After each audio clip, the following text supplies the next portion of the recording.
decided to try something a little different here. So these are my microphones. Does this look weird? Yeah. What you do? Nothing weird about it.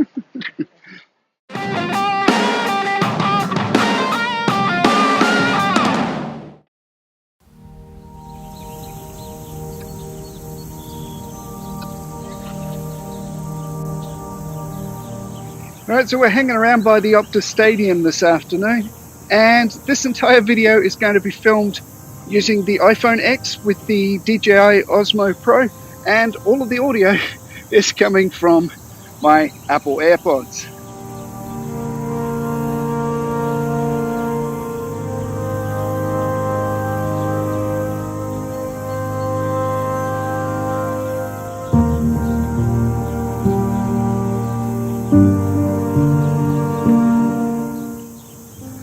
Okay, so the idea here is not only to film this whole video on the iPhone, I'm also going to edit the whole thing in Lumafusion on the iPad Pro.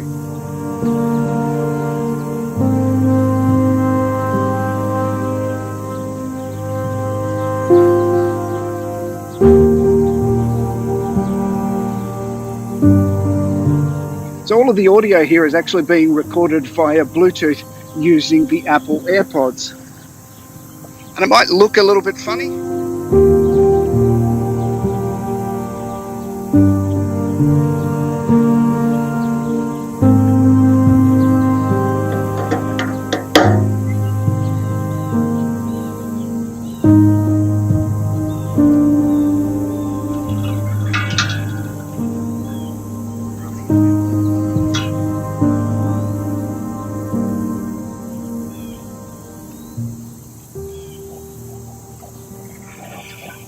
Alright, how's this look? Is this a little less conspicuous? What I've done is fit it through the buttonhole, and I've used the little dead cat as a way of holding it in place.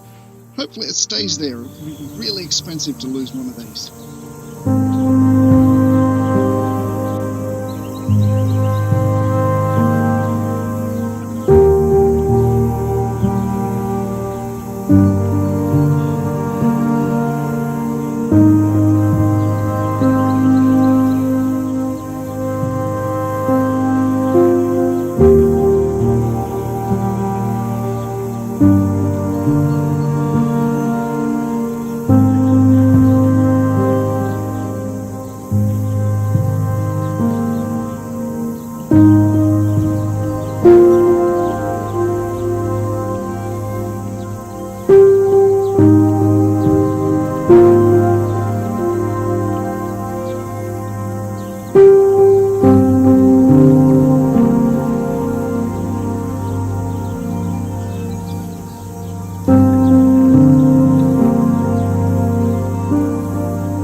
Here we are on the Madagarup Bridge. Is that what it's called? The Madagarup Bridge? Anybody know?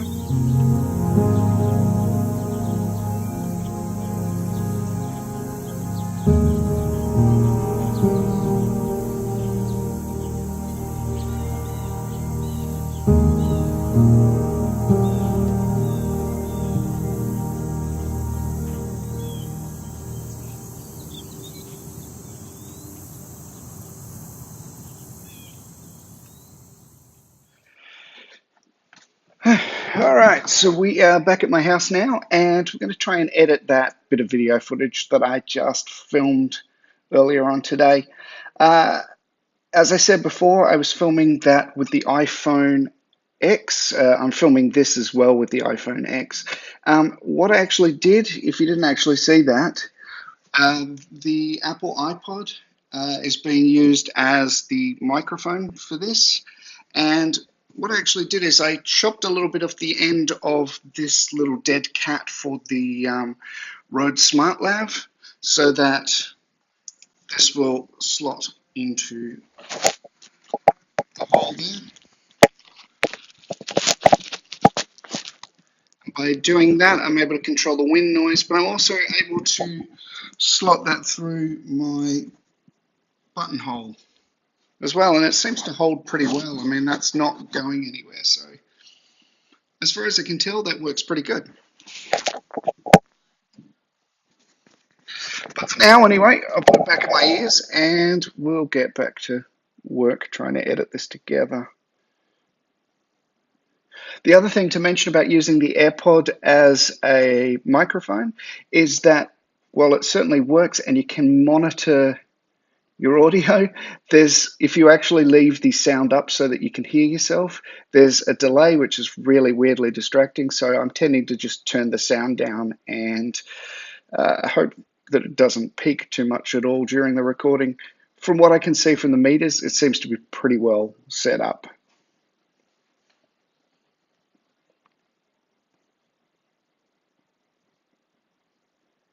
New project with a frame rate of 25, 16:9, create. There we have it. Now I filmed all of this video in 1080p. There we go. Sources, photos. I was able to airdrop these directly from the iPhone over onto the iPad, so that was pretty quick and easy. So try something a little different here. So these are my microphone. Does this look weird at all? Yeah. So swiping down to mark in the start, swiping up to mark in the end of the shot. I just downloaded an audio track that I could use for some music through this video.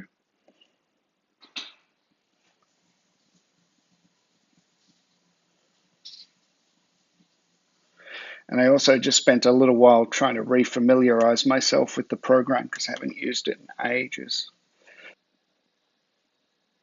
One of the things that I'm tending to do with all of these is to detach the audio from the video because that way I can actually edit that separate. For instance, being able to fade in an audio file without having to fade in the video. All right, so I've been playing with this for a while now, and I've put together a basic edit. I've got music, I've got an underlying ambient soundtrack, plus the bits where I'm talking to the camera. It's worth noting that the microphone is only good for dialogue close by. It doesn't actually pick up other sounds. It has some sort of noise reduction unit, so it basically what other sound that it picks up is pretty horrible sounding and not very usable. Still, I'm reasonably impressed. Okay, so what I'm going to do now,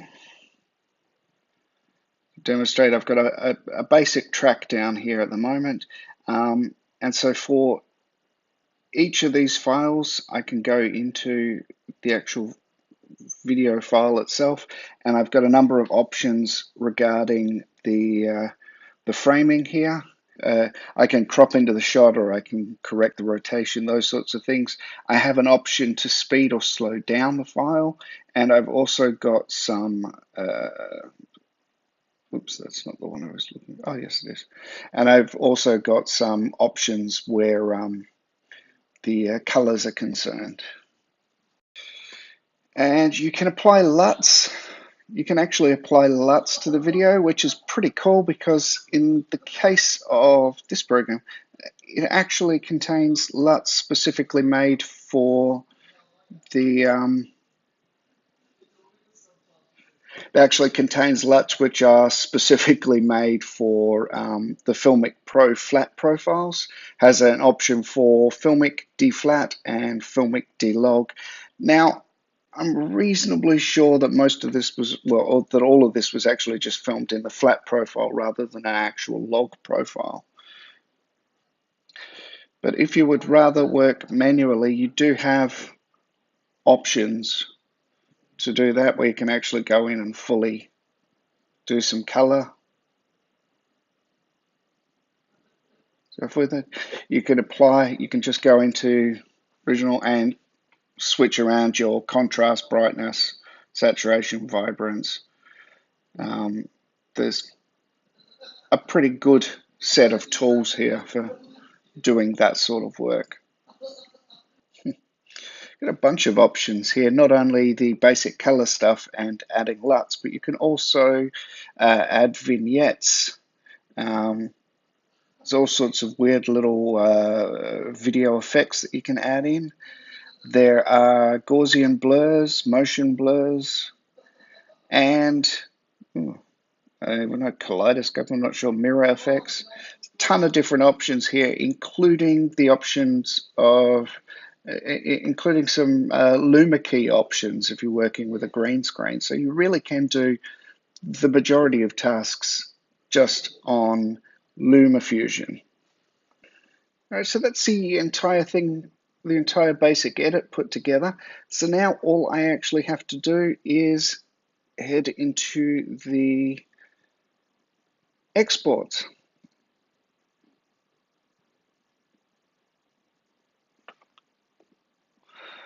So I select a destination, I choose all the basic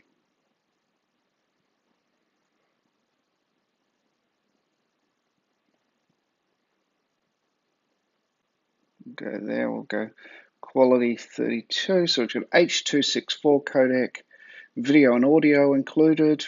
The audio quality is 48 kilohertz. It's in MPEG-4 format. Basically everything here looks pretty good to me, and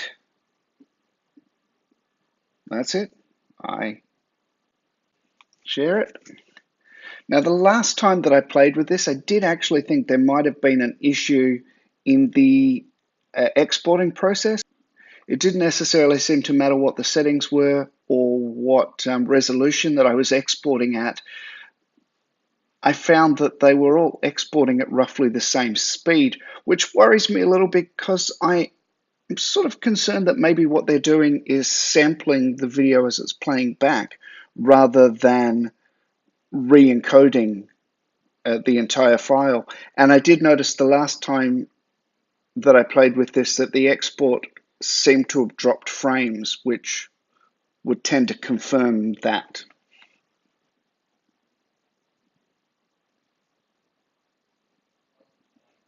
Yeah, 3 minutes 57. That's basically the length of the actual video itself. So try something a little different here. So these are my microphone. Does this look weird? Nothing weird.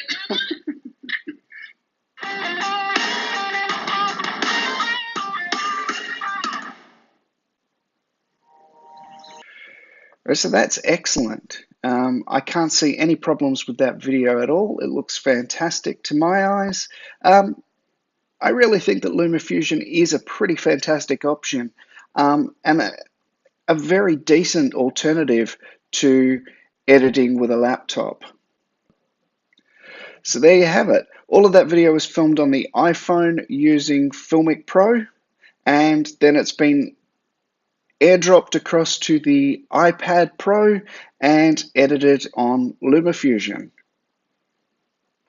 And I must say, I'm very impressed with the outcome of that. So if you're interested in finding an easier way to edit files while you're on the move, this is a really good option to consider. All right, so I am planning to put out another video in about another week or so. That video will be a bit of a comparison video between using the small handheld Removu K1 gimbal camera setup as compared to the GH5 on the Crane version 2. So you might want to check that video out. I think it could be pretty interesting. So until then, if you enjoyed this video, hit the like button, subscribe, do all of that great stuff. Leave a comment if you've got anything to say or any questions to ask. And I'll see you again soon.